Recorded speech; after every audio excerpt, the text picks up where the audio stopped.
반갑습니다. 우리 앞뒤로도 우리 한번 인사합시다. 반갑습니다.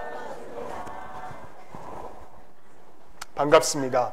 반갑습니다. 임종분 집사님 아들 어디 있어요? 왔어요?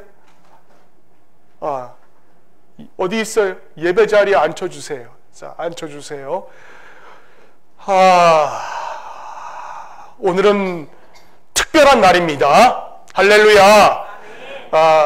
그래서 여러분 은혜도 좀 이 시간 특별히 많이 받으시고 돌아갈 수 있기를 바랍니다. 여러분 신앙생활하고 난 다음에 우리의 마음에 확신해야 될 것이 있다면 바로 이거예요. 크리스찬의 삶에는 우연이 없습니다. 우연이 없어요. 여러분 우연이 없습니다. 예수님께서 우리의 삶의 구주가 되시고 난 다음에는 얼마나 하나님께서 우리의 삶을 구체적으로 인도하여 주시고 또 예민하게 우리의 삶을 좀 자세하게 이렇게 붙들어 주시는지를 모릅니다. 그런데 그건 좀 영적인 감각을 가지고 계신 분만이 그 사실을 체험할 수가 있어요. 자, 제가 그런 의미에서 여러분에게 다시 강조합니다. 우리 주님께서는 여러분이나 저도 마찬가지로 정말 아주 예민하고 오늘 이 아침에도 분명하게 그리고 아주 구체적으로 인도해 주시기를 주님이 원하시는 겁니다. 자, 그게 뭔가? 적극적으로 하나님께서 우리의 삶에 일거수일투족 개입하시기를 원한다라는 것이에요. 그러니까 예를 들어 이거죠. 우리가 어떤 이렇게 상황에 이렇게 도전을 받잖아요. 오늘도 이렇게 김홍수 권사님의 간증으로 도전을 받고 또 어떤 이 신약의 교회를 회복하자라고 했을 때에 방해가 있고 또 조롱받고 힘들고 어려운 일이 있을 때마다 그런 일이 우리가 생길 때마다 일반적으로 많은 사람들이 여러분 어떻게 됩니까? 비관론자가 됩니다. 그래서 에이 뭐 이 되겠나? 뭐 이래요. 그리고 또 혹은 어떻습니까? 수동적이 되고 말아요. 꼭 이렇게 뭘 해주세요 라고 그렇게 말씀을 드려야지만이 움직이는 그런 수동적이 되고 마는 것입니다. 근데요 여러분 하나님의 사람들은 그렇게 하지 않아요. 하나님의 사람들은 오히려 수동적이고 뭐 되겠나? 에이 뭐 안 되겠지 뭐 될까? 이렇게 비관론자의 입장에 처해 있을 그 상황에서 하나님의 사람들은 하나님의 시각을 가지고 조그마한 1%라도 그 가능성을 꿰뚫어 보고 있다는 것이에요. 한 차원 높은 가능성을 꿰뚫어 본다는 것입니다. 여러분 이거는요 일반적인 사람의 시각이 아니에요. 이건 하나님께서 저나 여러분에게 부어주시는 영적인 시각의 차원에서 바라보아야 되는 시각인 것입니다. 자, 이것은 세상 사람들의 안목이 아니에요. 성령이 주시는 초월하시는 신앙인 것입니다. 오늘 그런 안목을 가지고 오늘 이 예배에 우리가 함께 하나님 앞에 영광을 돌려드릴 수 있었으면 참 좋겠습니다. 하나님의 사람이라고 하여서 세상이 돌아가는 뭐 형편과 처지를 뭐 이렇게 방관하자. 우리는 우리다. 이거 그거 아닙니다. 다 냉철하게 살피지요. 살피지만은 그 어려움과 또 그 상황, 또 그 배후에 있는, 막후에 있는 하나님의 도우심, 그 시각을 바라보는 안목도 우리가 게을리하지 않아야 된다는 것입니다. 자, 예를 들어 보죠. 예를 들어서 13절 말씀 우리 한번 봅시다. 다 함께 읽어봅시다. 시작. 그 밤에 자, 보니 뭐가 다 무너졌습니까? 예루살렘 성벽이 다 무너졌고 성문은 불탔더라. 여러분 성벽이요 일부분만 무너진 게 아니라 다 콜랍스, 다 무너지고 말았어요. 무너졌습니다. 자, 성문이 어떻게 되었나요? 불탔더라. 그야말로 우리가 지난주에도 느헤미야를 우리가 1장을 놓고 우리가 함께 묵상을 해봤죠. 근데 느헤미야 1장 3절에서 얘기하는 대로 예루살렘 성이 다 어려워지고 정말 다 무너지고 다 불타는 것이 그게 사실이었어요. 다 살펴보니까. 근데 이제 예루살렘에 도착한 느헤미야가 살펴보니까 더더구나 어느 정도 심각한 상황인지 느헤미야가 보니까 14절 말씀에 이 정도의 지경이었습니다. 우리 한번 14절 함께 읽겠습니다. 시작. 앞으로 나아가 샘문과 왕의 못에 뭐가요? 탄 짐승이 지나갈 곳이 없는지라. 아멘입니다. 여러분, 어느 정도였냐면 탐짐승, 그러니까 사람이 뭐 그 말을 탔는지 무슨 뭐 소를 탔는지 당나귀를 탔다 뭐 그런 거는 성경에 기록되어 있지 않아요. 그러나 우리가 추론해 보건대 당시 그 탄짐승이라고 할 땐 작은 나귀 정도 됐을 것입니다. 근데 그 탄짐승이 지나갈 정도가 아니었어요. 다 무너지고 말았습니까? 자, 이럴 때가 중요한 겁니다. 뭐가 중요한가? 저나 여러분이나 이럴 때 되잖아요. 이럴 때 예루살렘 성벽이 다 무너지고 모든 것이 다 황무해지고 황폐해지는 상황에서 이럴 때가 되면은 아이고 뭐 느헤미야가 총독으로서 성벽을 재건하려고 예루살렘에 왔는데 와보니까 이게 형편이 없는 거예요. 다 성벽이 무너지고 황무하고 뭐 가능성이 완전히 제로인 것입니다. 다 깜깜하고 뭐 암흑 같은 그런 천지였어요. 듣던 것보다 더 힘들구나. 그런 생각이 그런 참 한계에 부딪혀가지고 나가 떨어질 수밖에 없는 상황이지만 느헤미야는 나가 떨어지지 않았다라는 것입니다. 어떻게 해요? 하나님이 주신 시각을 가지고 하나님이 주신 그 마음을 가지고 1%의 가능성을 가지고 큰 가능성을 느헤미야가 집중하여 보았다라는 것이에요. 여러분, 사람이 그렇잖아요. 사람이 여러분 그 똑같이 햇볕을 봐요. 우리가 이렇게 낮에 아침에 햇볕을 봅니다. 근데 햇볕을 보면은 어떤 분은 어떻습니까? 그 왜 제 목양실에 가면은요 이렇게 그 유리창이 하나 있어요. 그러면은 목양실에 자꾸 누가 전기장판을 끄는지 그 딱 들어갔을 때 발 딱 디디면 발이 시려우면은 전 참 싫거든요. 근데 그 전기장판을 누가 끄세요 자꾸? 근데 그 목양실의 방문을 딱 열고 들어가면은 그 창문에 햇볕이 이렇게 목양실로 이렇게 착 내려옵니다. 그럼 내려오면은 그 햇볕 속에서 왜 그 창에서 햇볕 속에서 이렇게 여러분 그 먼지만 보이는 거 그런 거 보신 적 있습니까? 제가 목양실이라고 해서 이해가 잘 안 가시는가 본데 여러분 시골에 제가 참 싫어하는 단어가 시골인데 여러분 이 시골 같은 데 가면 헛간이라는 곳이 있잖아요. 그 뭐 말 살고 개 살고 돼지 살고 하는 그 헛간 말입니다. 이해가세요? 그 헛간에 가시면은 이렇게 햇볕이 이렇게 지푸라기로 이렇게 쭉 내비치잖아요. 여러분 시골에 안 사십니까? 근데 고아 시골 아니에요? 아 그래요? 아 그래. 고아 많이 좋아졌어요. 그래 그 헛간에 가면은 햇볕이 이렇게 비치면 어떻습니까? 햇볕 속에 먼지만 보여요. 그런데요 막상 자기가 비춰지는 그 햇볕 속에 내가 몰입해 들어가잖아요. 그럼 그 몰입해 들어가면은 그 주변에 하나님이 지으신 그 세계와 또 나무와 새싹과 정말로 아름다운 이 광경들이 그 먼지 속에서 막 눈에 들어오기 시작을 한다라는 겁니다. 뭐냐면은 육신의 한계에 연연하여서 그에 파묻혀가지고 먼지만 보지 말고 좀 하나님의 은혜의 빛을 볼 수 있도록 하나님이 오늘 이 자리에 저나 여러분들을 불러주셨다라는 것입니다. 그래서 여러분 안과 의사들이 얘기를 해요. 너무 가까운 것만 계속 보잖아요. 요즘 제 아내가 그래요. 이렇게 눈을 이렇게 보지 못하고 이렇게 봅니다. 그래서 제가 아니 춘추가 이제 45세인데 이 눈이 왜 그런가라고 해서 제가 인터넷 서칭을 한번 해봤더니 사람들이요 이렇게 가까운 것만 계속 보면은 근시가 되어버린다고 말아요. 그런데 여러분 몽골 사람들 있잖아요. 몽골 사람들은요 평균 눈이 시력이 2.9라 그래요. 2.9에서 3.0 어마어마하죠. 아무리 같은 연령대가 그래요. 45세 연령대가 2.9, 3.0이라는 겁니다. 근데요 이 45세의 나이가 가지고 있는 이 아줌마가 2.9, 3.0의 시력을 가질 수 이유가 있는 뭔가 딱 하나예요. 지평선만 바라보니까 멀리 내다보니까 그러니까 몽고 사람들은 저 지평선 넘어서 작은 사람도 우리 애가 오는구나, 우리 아들이 오는구나, 그걸 본대요. 그걸 본대요. 오늘 이 영적 근심을 좀 면하고 하나님의 시각으로 우리 모두가 좀 멀리 내다볼 수 있었으면 참 좋겠습니다.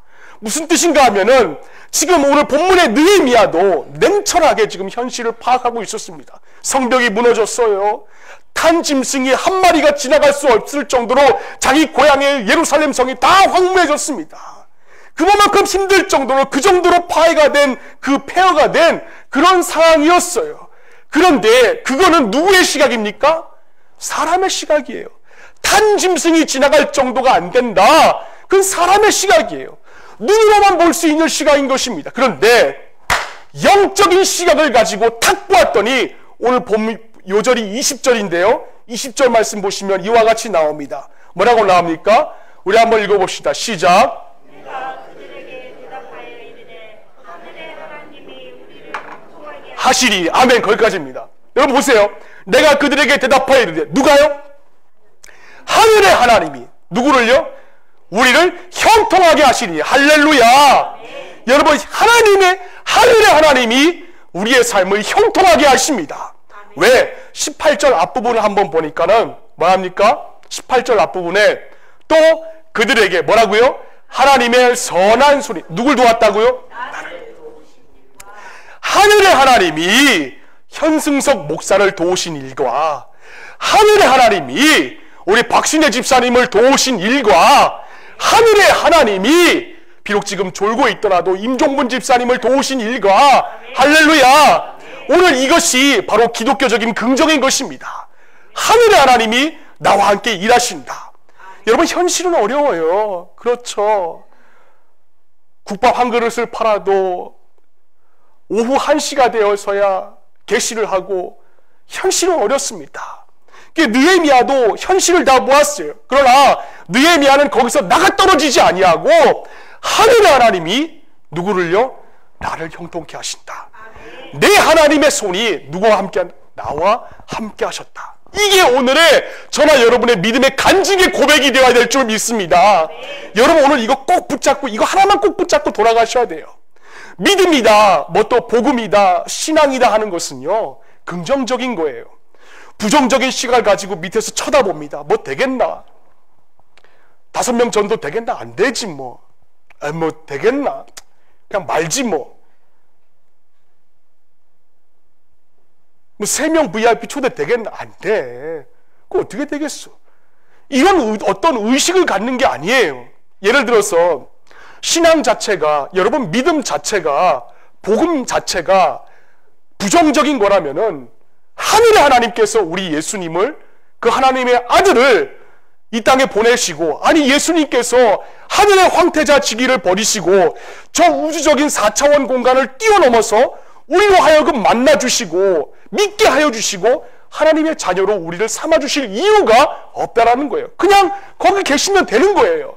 그래서 믿음이란 자체는요, 부정적인 게 아닙니다. 안 못 봐 죽겠다, 그거 아니에요. 믿음 자체는 긍정적인 것입니다. 하나님의 시각으로 보는 것이에요. 그래서 제가 2019년도 이렇게 앞으로의 사역 계획을 놓고 기도하다가 건축 헌금의 항목을 제가 하나 만들어야겠다라고 생각을 가졌습니다. 뭐냐면은 교회의 보수와 수리를 위해서 지붕에 이게 비가 뚝뚝 떨어지는데, 그리고 어떤 분은 화장실 갈 때마다 무슨 굴 속에서 소변을 보는 것 같다라고 그렇게 얘기하시는 분도 있는데, 이런 공사와 시설 노후화에 대해서 수리를 할 때에 중앙재정에서 다 소비를 하려고 하니까 이게 안 되는 거예요. 그래서 좀 힘들더라도 우리 교회니까는 우리가 건축 헌금을 통하여서 교회의 설비와 또 보수를 하고, 또 하나님께서 인도하시면은 우리 교회 자리가 차고 넘쳐서 제3의 지대에 우리 교회가 또 성전 건축할 수 있는지는 모른다. 다만 믿음으로 긍정적인 시각으로 우리가 이 하나님의 역사를 바라보자 라고 하는 의미에서 2019년도에는 제가 건축 헌금을 하나 만들 것입니다. 하나님의 시각으로 보는 거예요. 하나님의 시각으로. 하나님이 안 된다 그러면 안 되는 거예요.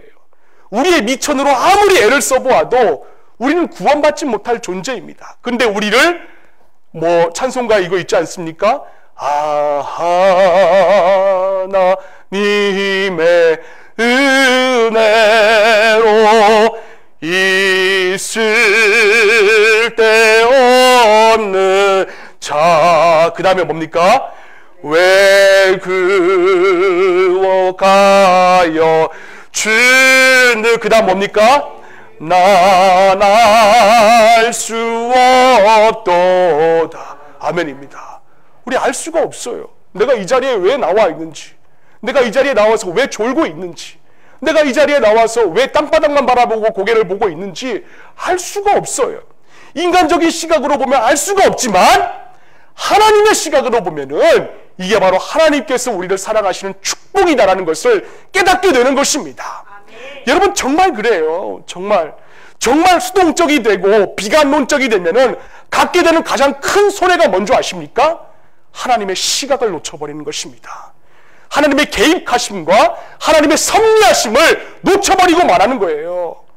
여호수아도 마찬가지입니다. 여호수아도 여러분이나 저나 여호수아 하면은 딱 잘할 것입니다. 여호수아는 이제 가나안 땅에 입성을 해야 하는데 그 백성들은 뭐라 했습니까? 그 백성들은 모세 이후에 이끌고 들어간 거예요. 그러니까 들어가니까는 요단강 물이 어떻게 돼? 딱 요쯤입니다. 요맘 시기였어요. 요단강 물이 막 차고 넘쳤습니다. 보리를 거두시는 그 시기였기 때문에 물이 넘쳤고 그냥 건너기도 힘들었어요. 사람이 시각으로 딱 빨아볼 때는 저거 뭐 되겠나? 넘어가다 우리 죽지 않겠나? 그래서 어떤 이는 계속 땅바닥만 바라보고 한숨만 쉬고 있고 내가 여기 왜 왔지? 라고 생각하는 이들도 그 자리에 있었을 것입니다. 그런데 그 누구의 시각이에요? 사람의 시각입니다. 사람의 시각은 안 되는 것 같이 보였어요. 더더구나 열지파의 정탐꾼이 과거에 전해준 모든 보고가 건너가면 안 됩니다. 우리 건너가면은 그들의 밥입니다. 그들은 우리에게 있어서 큰 성과 같은 존재입니다. 그렇게 고백을 한 게 지나간 지가 얼마 안 된 그런 시점이었습니다. 아무것도 변한 것이 없었어요. 그런데 여호수아가 변한 것이 없던 그 상황에서 어떻게 했는가? 우리 한번 읽어볼까요? 시작. 우리가 듣자 마음이 너희로 말미암아 너희의 하나님 여호와는 뭐라고요? 위로는 하늘에서부터 아래로는 땅에서도 하나님이시니라. 아멘. 무슨 말입니까? 여호수아가 이렇게 고백하는 거예요. 하늘의 하나님, 땅의 하나님, 상천하지의 하나님께서 우리를 도우신다. 우리의 삶에 함께 해주신다. 그렇게 고백을 하고 있는 것입니다. 상천하지 하나님께서 가나안의 모든 대적들을 멸하실 것이라. 아직까지 가나안 땅에 입성도 안 했는데, 발도 디디지 않았는데, 요단강도 건너지 않았는데, 그래도 상천하지 하나님께서 우리를 도와주실 것이다. 이게 뭐예요? 비관론적인 시각으로 바라본 것이 아니라 하나님의 시각으로, 믿음의 시각으로 바라본 것입니다. 할렐루야. 오늘 이러한 회복이 우리를 통하여서 이 고아읍에 좀 전염이 될 수 있기를 바랍니다. 여러분이 살고 있는 직장 주변의 모든 사람들이 이러한 마음을 통하여서 변화될 수 있기를 바랍니다. 여러분, 허드슨 테일러라는 사람을 잘 알 거예요. 허드슨 테일러. 현대 선교의 아버지라고 해도 과언이 아닐 정도의 인물이죠. 이 허드슨 테일러가 외국 사람인데도 불구하고 중국에 선교를 갔어요. 근데 외국 사람이 중국에 선교를 가서 어떻게 지냈는가? 그 외국 사람이 중국 사람들과 함께 동화되어서 중국 사람들과 똑같은 옷을 입고 똑같이 모자를 쓰고 똑같이 머리를 갈대를 따서 묶고 다녔던 그런 선교의 아버지라 해도 과언이 아닙니다. 그런데 이 허드슨 테일러가 이렇게 한 거예요. 그 당시 미개국이었거든요, 중국이. 그러니까 중국으로 나를 보내주셨으며 그게 하나님의 입장이고 그게 하나님께서 원하시고 계획하신 것이라면은 그 다음부터 하나님께서 나를 책임져 주실 것이다. 그런 확신이 허드슨 테일러에게 있었습니다. 그래서 그가 그 1869년 10월에 그의 누이 동생이었던 아멜리아에게 이런 편지를 보냈어요. 왜 편지를 보냈냐면은 그 선진국에서 중국이라는 미개국으로 갈 때에 그의 마음이 참 어떻겠어요. 한편으로는 하나님께서 나를 보내셨기 때문에 이 척박한 땅에 하나님께서 나를 보내셨기 때문에 하나님께서 나를 책임져 주실 것이다 라는 그 믿음의 확신도 있었지만은, 또 다른 한편으로 바라볼 때는 참 이건 뭐 내가 여기서 뭐 되겠나, 내가 이거 주의 복음을 들고 이 자리에 왔는데 내 좀 이렇게 복음을 전할 수 있겠나, 그런 마음이 들지 않겠어요? 그래서 그가 그 누이 동생이었던 아멜리아에게 편지를 썼습니다. 그래, 그가 아멜리아에게 편지를 썼는데 그 주제가 뭔가, 믿음이 뭐냐라는 거예요. 믿음이 뭐냐. 자, 허드슨 테일러가 얘기합니다. 나는 항상 그리스도 안에는 필요한 모든 것이 있다고 확신하였다. 그러나 실제적으로 무엇을 어떻게 얻느냐는 또 다른 문제였다. 실로 하나님은 부여하시지만 나는 정말 가난하였다. 하나님은 강하셨지만 나는 정말 약하였다. 그래서 내 영혼의 고뇌가 최고에 도달했을 때에 내 동료 선교사는 메카디로부터 편지를 한 통 받았는데, 그 편지에 담긴 한 문장이 아멜리아, 내 눈에서 육신의 비늘을 벗겨주었다. 그게 뭔가, 어떻게 믿음을 강하게 할 수 있는가, 어떻게 믿음을 강하게 해서 이 척박한 땅, 구미지역, 이 척박한 땅 중국에서 복음을 전할 수가 있는가, 그걸 가지고 이제 물어보았어요. 그 믿음을 구하려고 애쓰는 데서 나타나는 것이 아니라, 믿음을 강하게 하려고 하는 것이 아니라, 그 방법은, 믿음을 강하게 하는 방법은 오직 상천하지 하나님, 그 하나님을 철저하게 신뢰하는 것, 그것뿐이다. 그렇게 그가 결론을 내렸습니다. 이게 무슨 뜻인가 하면요, 내 삶의 주인은 내가 아니라는 거예요. 내 삶의 주인은 하나님이 내 삶의 주인공이라는 것입니다. 그리고 그 문장을 읽을 때 자기는 비로소 믿음의 긍정적인 시각을 가질 수가 있었다는 거예요. 우리가 믿음이 부족하든 또 큰 믿음이 있든 여러분, 하나님은 변함이 없으세요. 그래서 저와 여러분에게 정말 필요한 것은, 큰 믿음보다도 더 필요한 것은 크신 하나님에 대한 전적인 신뢰라고 확신합니다. 왜? 하나님은 변함이 없으세요. 우리가 뭐 큰 이 믿음이 무엇이냐라고 할 때 그건 다른 것이 아니라 그 가능성을 보고 하나님을 향한 전적인 신뢰라는 것입니다. 신앙의 공동체로서 우리가 이렇게 아침에 모여가지고 함께 예배의 관중이 아니라 예배의 참여자로서 예배를 드리면서 이 신뢰의 끈을 놓치지 아니하고 더 강하고 견고한 줄로 우리 모두가 하나님의 오른손을 붙잡는 것, 이게 바로 믿음인 것이에요. 이렇게 크신 하나님을 크게, 하나님의 가능성을 보고 신뢰의 폭을 강하게 하기 위해서 여러분, 우리가 기억해야 될 한 가지 사실이 있습니다. 뭐 제가 두 가지 얘기해도 여러분 어차피 오후 예배 때면은 다 잊어버리잖아요. 그래서 제가 두 가지 얘기하지 아니하고 한 가지만 제가 말씀드릴 겁니다. 이것만큼은 꼭 기억해 주세요. 그게 뭐냐면은, 여러분 기억합시다. 방해물이 있어요. 우리 믿음의 여정의 길에 저것 좀 꺼주세요. 여기 굉장히 더워요. 우리 믿음의 여정길 가운데는 꼭 방해물이 있습니다. 근데 그 방해물이 있더라도, 반대가 있더라도 여전히 하나님을 향한 그 신뢰만큼은 우리가 절대로 놓치지 말아야 한다는 거예요. 쉽게 말하면 이겁니다. 반대를 현실적으로 예상하면서 하나님을 계속 신뢰하자라는 거예요. 여러분, 그래요. 어떠한 경우에는 딱 그렇습니다. 뭐 해보자, 우리가 뭐 좀 해봅시다 라고 하면은 반드시 그 자리에서 누군가가 벌떡 일어나가지고 되겠나, 에이씨, 그렇죠? 그렇지 않아요? 되겠나? 우리 좀 해봅시다 그러면, 에이씨, 나 말고 다른 사람 하지 마라, 이렇게 말하시는 분들이 너무나도 많이 계세요. 뭘 해보자 하면 반드시 하지 말자. 무슨 막 사명 받아가지고 하시는 분처럼 하지 말자, 그런 사람도 있어요. 하나님의 사람들이 이와 같이 힘을 모아가지고 오늘 본문의 성벽을 건축하고 증거하자, 이 하나님의 일이다 그랬을 때에 마귀는요 어떻게 한 줄 아십니까? 그 사람들을 시켜가지고 에이씨 하지 말자, 뭐 되겠나, 자꾸 이러는 거예요. 반대하자고 자꾸 유혹하는 것입니다. 여러분 왜 그런지 아십니까? 사람들은요 근본적으로 변화 싫어해요. 변화를 싫어합니다. 이거 성가대 자석 없애는 거에서도 변화 싫어해가지고 얼마나 저한테 공격이 많이 들어온지 몰라요. 왜 현수막은 여기다 놔야 되느냐? 피아노 위치는 왜 저기다 냐? 내가 저기다 놨습니까? 올 때부터 저기 있었는데 왜 저한테 그러시는지 제가 알 수가 없어요. 변화를 싫어해요. 변화를 싫어합니다. 본능적으로 변화하는 것을 원치 않아요. 변화를 별로 좋아하지 않습니다. 저와 우리 모두에게 이런 성향이 있어요. 그래서 사람들은요, 현상 유지를 굉장히 좋아해요. 요거 여기서 옮겼다가 요거 여기 좀만 옮겼다고 해서 그거 왜 옮기느냐고, 그거 왜 옮기냐고. 그래서 지금 있는 그대로가 좋다라고 말씀하십니다. 그런데요, 제가 이걸 찾아봤어요. 현상 유지라는 단어를 라틴어로 보시면 스테이스 쿠어라는 단어입니다. 이 스테이스 쿠어라는 단어의 뜻이 뭐냐면은 지금 있는 그대로가 좋다, 지금 있는 그대로가 좋다, 그 뜻이에요. 근데 사실 그거 아십니까? 그 단어 스테이스 쿠어라는 그 현상 유지라는 단어는 뒤죽박죽된 상황이에요. 뒤죽박죽.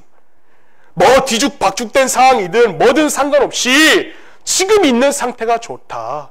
헌금함 밖에 꺼내놓지 말고 안에 있는 것, 지금 있는 상태로가 좋다. 막 그거예요. 그러나 하나님의 사람들은요, 하나님의 시각을 가지고 있는 사람들은 그런 이유들이 많이 있지만 그보다도 하나님의 은혜에 초점을 맞추어야 하는 것입니다.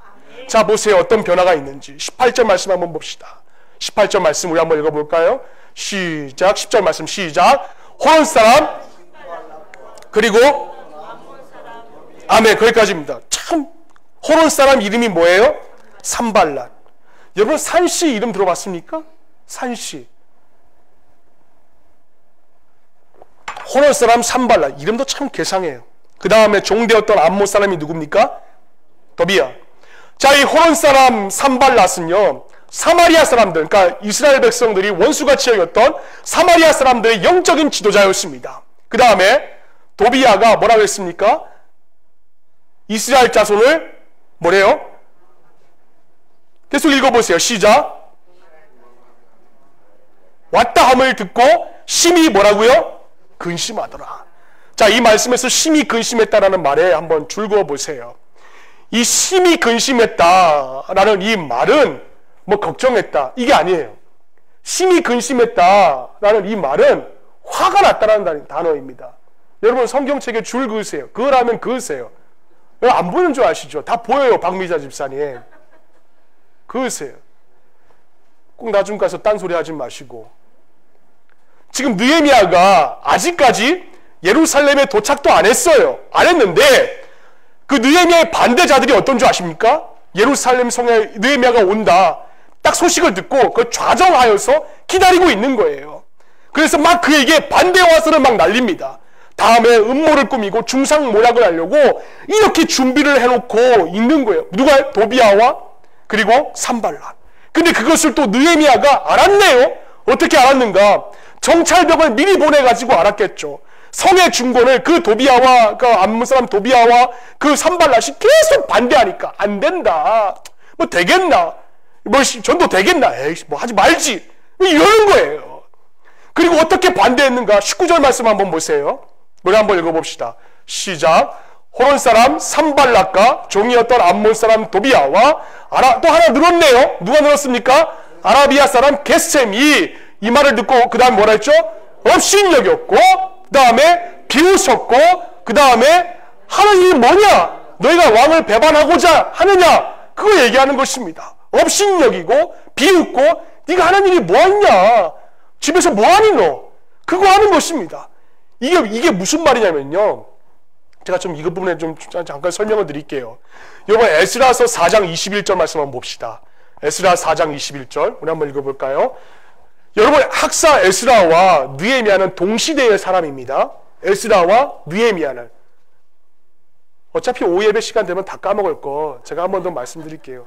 에스라와 느헤미야는 동시대의 사람이에요. 그래, 자 에스라가 뭐라고 했는가 우리 한번 읽어봅시다. 시작. 이제 너희는 명령을 전하여 그 사람들에게 뭘 그치게 하라고요? 그치게 하여 그 다음에 그 성을 건축하지 못하게 하고 내가 다시 조선내기를 뭐라고요? 기다려. 자 에스라 4장 전반부에 보시면 뭐가 있냐면은 에스라가 여러분 방금 전에 제가 누구와 동시대 사람이라고 그랬죠? 에스라와 느헤미야가 동시대의 사람이었어요. 근데 에스라가 성전을 건축하고 뭐 이렇게 하려고 하니까는 사람들이 있잖아요. 사람들이 그 땅에 살고 있는 이런 무슨 뭐 산발락과 이 도비아와 같은 못된 사람들이 황제에게 뭐냐면 지금 저들이 저 같은 행동하는 거 지금 황제 당신 배반하려고 하는 것입니다. 당신에게 지금 세금 안 내려고 하는 것입니다. 그러면서 막 안 하려고 하는 것을 막 본 것처럼 막 들은지 않은 것을 이 카드라 방송 이거 사람 죽이는 막 카드라 방송을 막 하고 있는 거예요. 그러니까 또 떨어져 있는 황제는요 뭔가 상황을 잘못 파악하고 있으니까는 그래? 그럼 안 되지.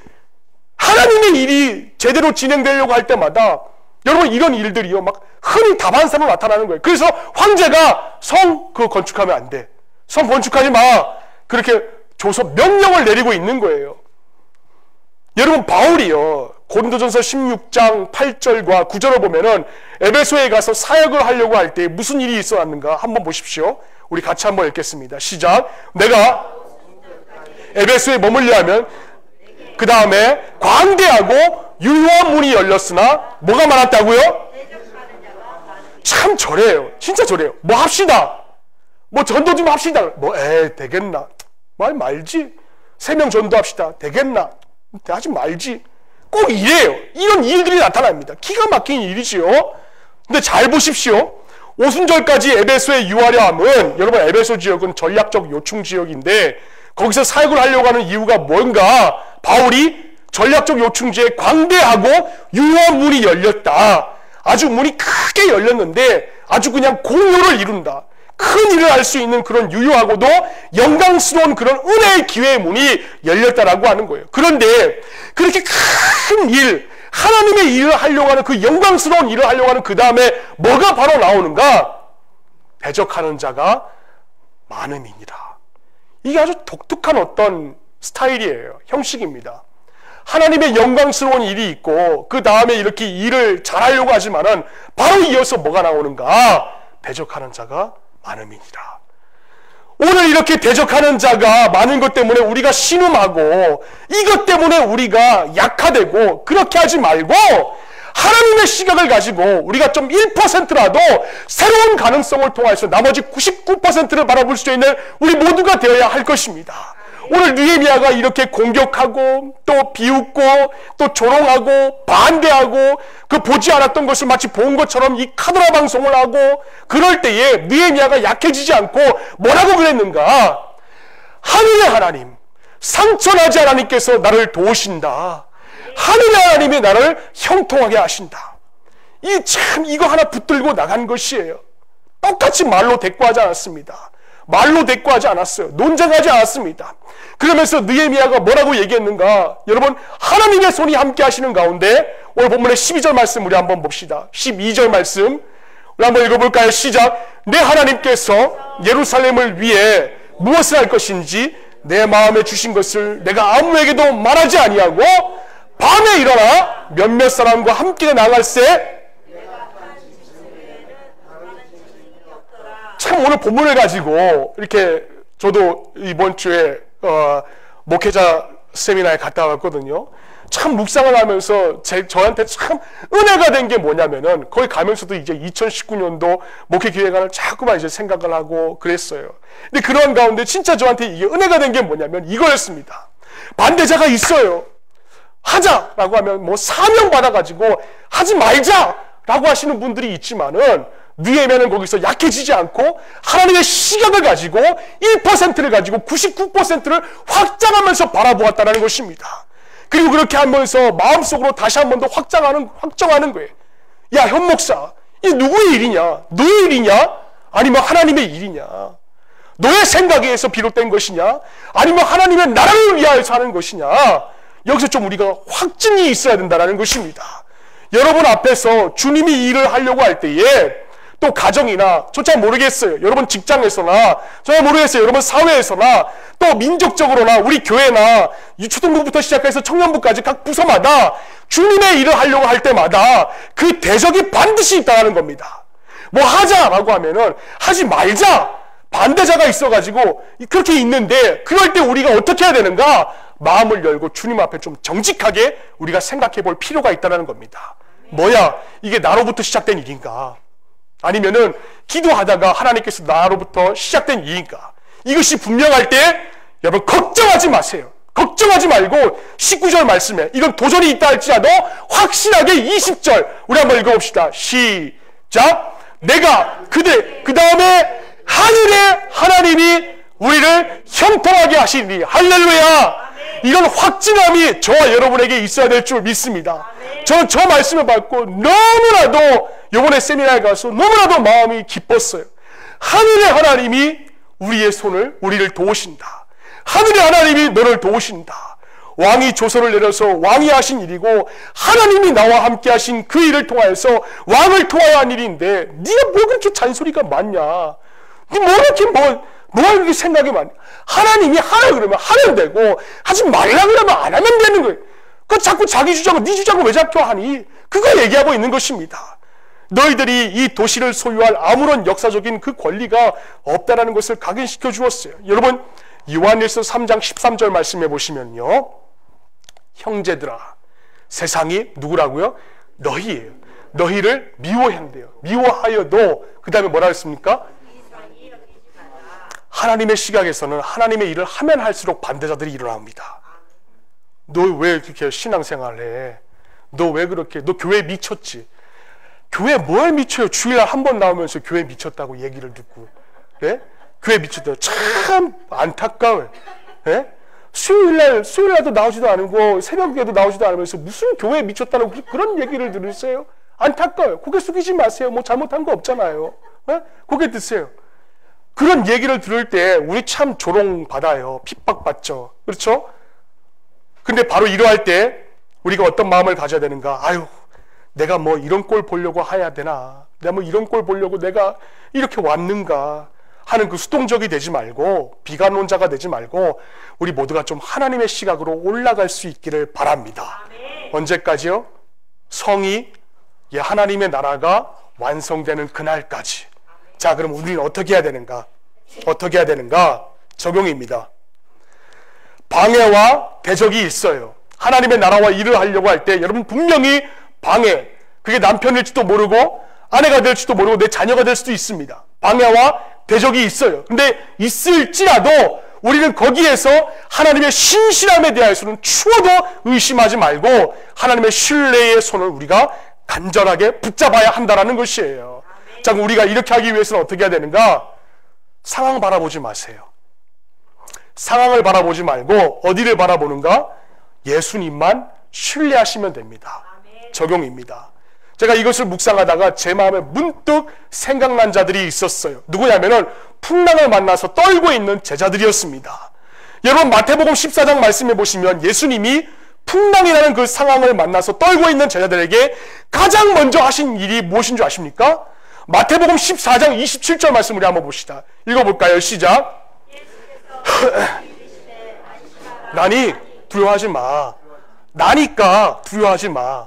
예수님은요 얼마든지 풍랑을 만났을 때 먼저 바람을 먼저 잠재울 수가 있었습니다. 얼마든지 물결을 먼저 잠재울 수가 있었습니다. 그러나 주님은요 그렇게 하지 않았어요.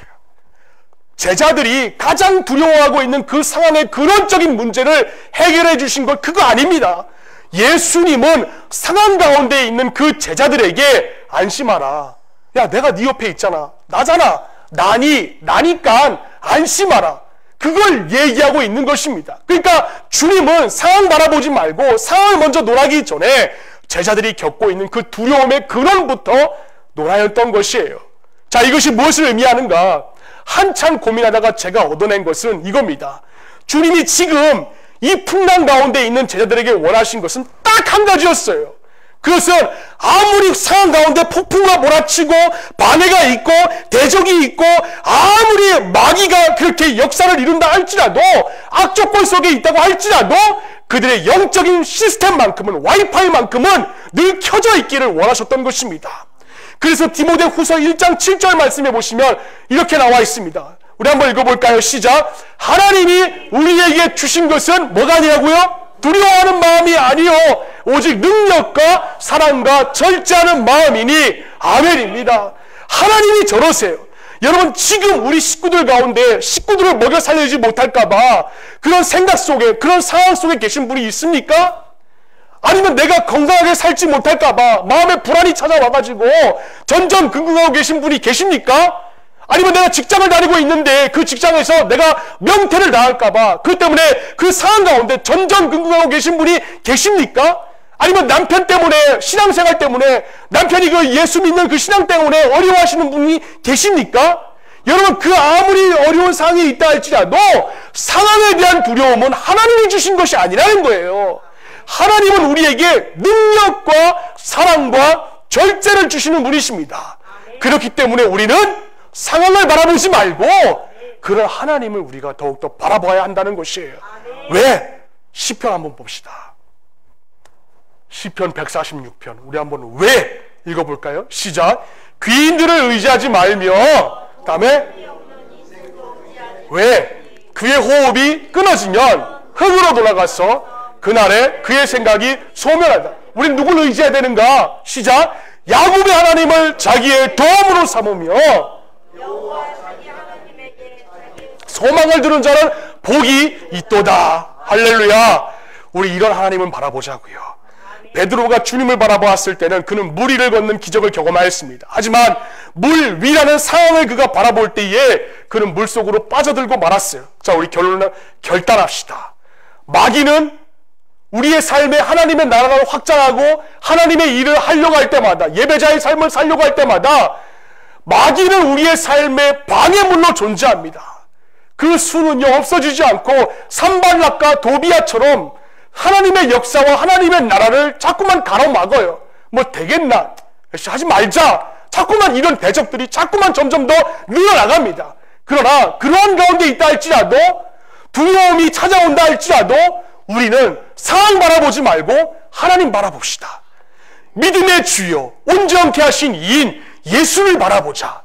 그 말씀 그대로 우리의 믿음의 경주를 온전히 감당함으로 말미암아 상황 바라보지 말고 하나님의 신실하신 오른손을 붙듦으로 인생의 그 고난의 상황을 헤쳐나갈 수 있는 우리 모두가 될 수 있기를 주님의 이름으로 축원을 드립니다. 기도하겠습니다.